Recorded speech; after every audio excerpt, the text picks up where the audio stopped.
The first step to freedom. Welcome to Jewish Meditation with Rabbi G. We had a break for a couple of weeks, but let's get back into it. And for the next 3 weeks, before we take another break, I want to do 3 sessions on the idea of Pesach. Passover coming in a few weeks, and we celebrate our redemption from Egypt when Hashem took us out of Egypt and He made us into a nation. And I'm going to do 3 aspects of Pesach over the next few weeks. But for today, I want to focus on what the essence of Pesach is, which is freedom.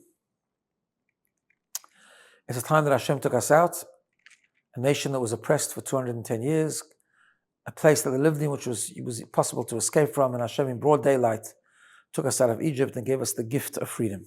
But it's always important around Pesach time to reflect on what freedom is.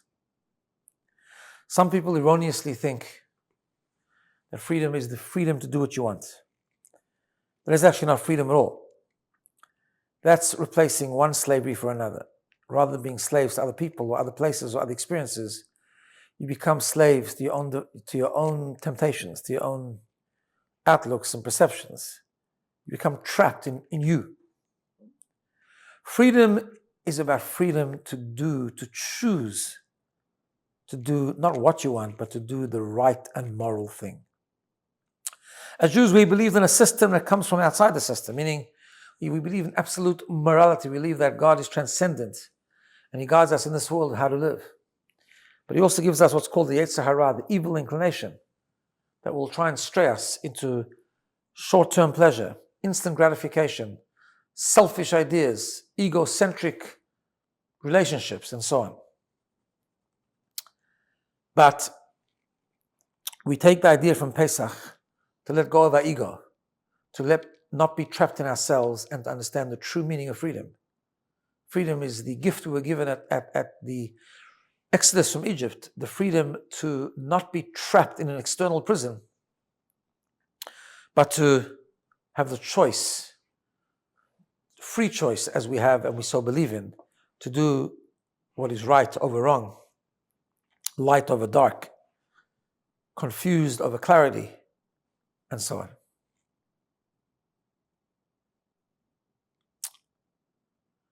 So let's meditate on this for a while.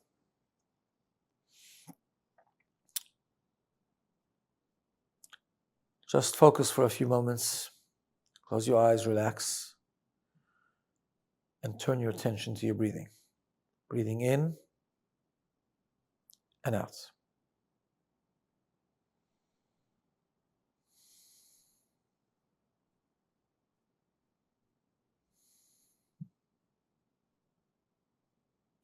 If your mind wanders, just gently bring it back.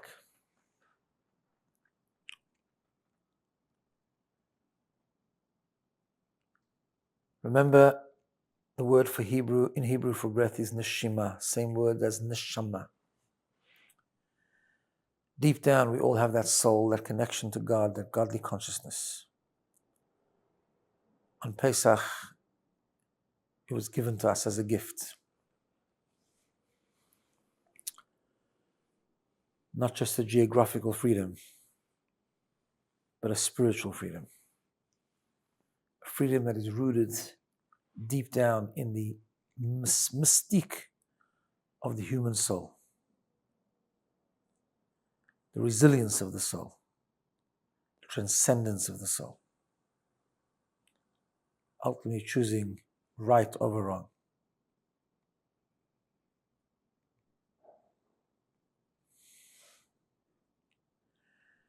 Just picture in your mind a Seder table. A beautiful Seder table with Kiddush cups and Haggadot, tablecloths, couches, a beautiful setting. And we sit down like kings to celebrate royalty, to celebrate God's choosing of us. But now I want you to picture in your mind a much harsher scene of Jews at a concentration camp. Together or not together, as Pesach night. Think of that scene. Jews huddled, scared. Picture it in your mind. It's Pesach tonight. need a Seder, taking whatever they have, reciting the Haggadah, singing Manishtana, perhaps the 4 cups on water, if they have water. But they're celebrating inside the world's most cruel prison, completely trapped, and yet they are free.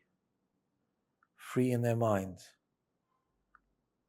free not to feel trapped, free to say a few words of the Torah or the prayer book, free to feel spiritually free.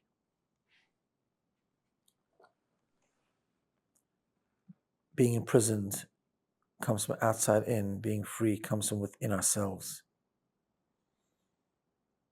Are we free? Can we make a choice to feel free and do what's right? Have a wonderful day.